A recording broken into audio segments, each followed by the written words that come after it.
I just got off the phone with a lady who said they want to deliver the dryer that I bought before Yom Tov tomorrow. I told her I was surprised that companies were still working in highly non-essential items like drying machines during a war. Sure, she said to me, sure we are.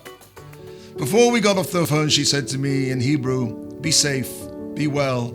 Besorot tovat l'klal Yisrael. May we hear good news soon. Who is like your people Israel, one nation in the world? The feeling of unity here in Eretz Yisrael is incredible.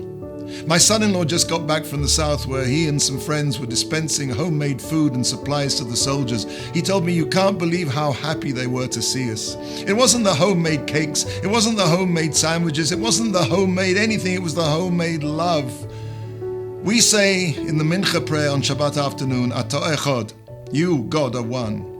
V'shimcha echad, and your name is one. Umi ka'amacha Yisrael, goy echad ba'oretz, and who is like your people Israel, one nation in the land.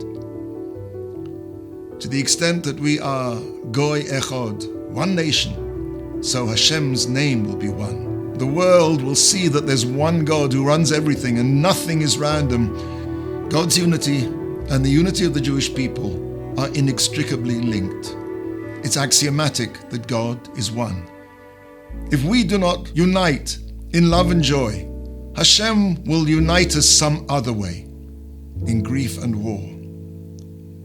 May Hashem protect His people, all of the soldiers who stand ready on the borders, who are now going into action to defend His people. May He protect Klal Yisrael and all the places of the diaspora very soon. May our eyes see God's return to Zion, to Zion in mercy. Noma Amen.